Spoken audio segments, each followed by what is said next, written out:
Hello there, my name is Sixo, but more on that later, as now it's time for today's Toy of the Week video. So I actually did a bit of an experiment for this week's figure nomination, as I had a couple of different ideas in mind for what I might choose, and so I put it to a vote using a Twitter poll asking which vintage Transformers series I should feature out of Generation 1, Generation 2, Robots in Disguise, and Armada. It clocked up over 700 votes in total, and with 29% it turns out that Generation 1 was the most popular choice, which was both surprising and entirely expected in equal measure, I guess. One thing I did think was funny was the number of questions I received about whether I could legitimately call Armada vintage, and I guess it's interesting as it's a term that's often loosely used to mean old, but there's probably a lot of misunderstanding about that too. I have kind of half joked about this before, that to me, anything that's more than half as old as the entire Transformers franchise itself falls into the vintage category. So with Transformers now being 36 years old as of 2020, anything from the first 18 years or so could be considered vintage. If you're doing your maths correctly, then that means anything up to 2002, which is the year that Armada began, and therefore means that it's definitely on the cusp of achieving vintage status. But even being a little more serious on the topic, maybe it's worth comparing what the word vintage means in other circles. I mean, a lot of people associate it with wine, and again, they probably tend to think of it as wine that's just really old, whereas actually it's very specifically used to mean the year that the grapes were harvested, as even a new wine would be considered as a vintage of that particular year. Perhaps more relevant to toy collecting, though, is stuff like clothing and furniture, which again has its generally accepted definition on what can be considered vintage. There it's said that anything over 100 years is classified as an antique, but anything between 20 and 100 years old is considered vintage. So that sort of loosely tracks with my thinking earlier, I guess. Even going by a dictionary definition of the word, it's said to mean something of high quality and lasting value, or something that shows the best and most typical characteristics of a particular type of thing, especially from the past. So I really think that just reading that definition in terms of toy collecting, that you can certainly apply it to something like Transformers Armada, which is very of its time and gives off a distinct early noughties vibe. All of this is to say that yes, by any real objective definition of the word, Armada is, or is at least becoming, vintage. And if that makes you feel old, well, welcome to the club, my friends. Just wait another 18 years or so and see how you feel when this discussion is being had about War for Cybertron, and then we'll talk. Anyway, joking aside, Armada wasn't the chosen focus for this week, so we'll leave the big guy at the back there and crack on with the topic at hand. Now, I said that everyone voted for a G1 toy, so I really did want to bring you something a little unusual, so in that case, it's Micromaster Combiner Sixturbo.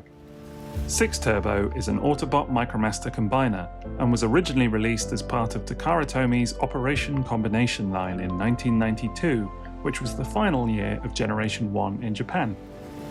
Sixturbo is the combined form of 6 individual Micromasters, known collectively as the Turbo Team, and who all have alternate modes based on city and rescue vehicles. The team was one of 4 sets of base molds for different Micromaster combiners in the line, 3 of which were used for the first time, with Sixtrain being a repaint of Sixliner from 1991's Return of Convoy line. The rest of the Operation Combination line was made up entirely of previous molds, although it did include the Japanese release of the European Turbomaster and Predator toys. Although originally available only as a gift set, Sixturbo and the other Micromaster combiners would eventually be reissued as individual releases in 2002 under a line known simply as Micromaster.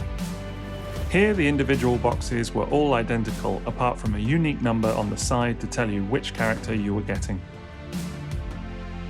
Even more unusual was that 2 out of every 12 boxes contained a black chase version of the Sixturbo lineup instead, making it a very tricky prospect to assemble this alternate version of the team.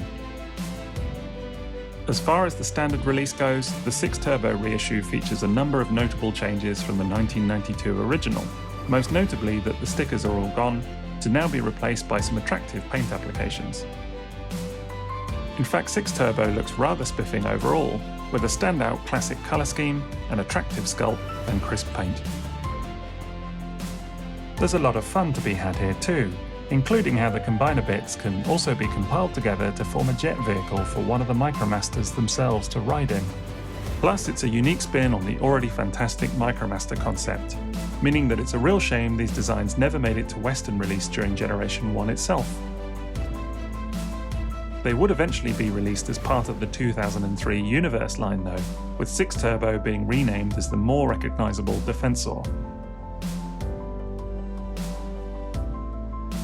As far as the individual robots go, they're chock full of personality and character, and have a number of fun little touches once you look up close.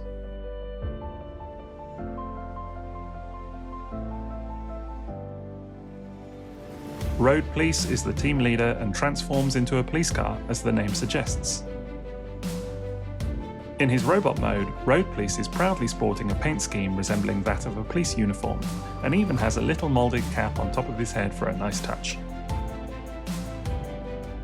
Neo Wheel is perhaps the most traditional Micromaster of the bunch, and turns into a Lamborghini. His robot mode colour scheme gives me distinct vibes of Freewheeler from the Race Car Patrol, although again there's some nice moulded detail that makes him feel quite unique. As names go, the fire engine known as Discharge is probably one of the most unfortunate, but he's still a charming little lad all the same. That's mostly down to his beefy robot mode and that cute little moulded fireman's helmet on his noggin. Always ready for duty, this one. Next up is Glide, who is a fairly unique Micromaster motorcycle. He has a rather svelte-looking robot form, and has perhaps the most dubious honour of the whole team, in that for combined mode he turns into Sixturbo's bottom. Now, they could have made this set with just 5 lads and sidestepped this whole issue, but I guess they had to make someone the butt of the joke. Still, I promise you'll never find him sitting down on the job. Anyway, back to business, and here's Circuit, who for his vehicle mode becomes a swish-looking Formula 1 race car. Like some of his colleagues, Circuit has some appropriate headgear going on, with a bonce that looks very much like a racing helmet. Finally, we have Cyrene, who perhaps unsubtly becomes a stocky little ambulance in alt mode. Cyrene's robot form is one of the more unusual designs of this set, and looks to be packing some major heat too.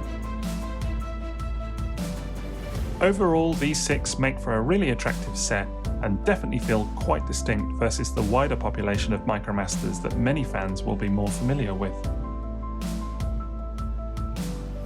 However, it's in their combined form that they really become more than just the sum of their parts, as Sixturbo himself is nothing shy of a micro marvel.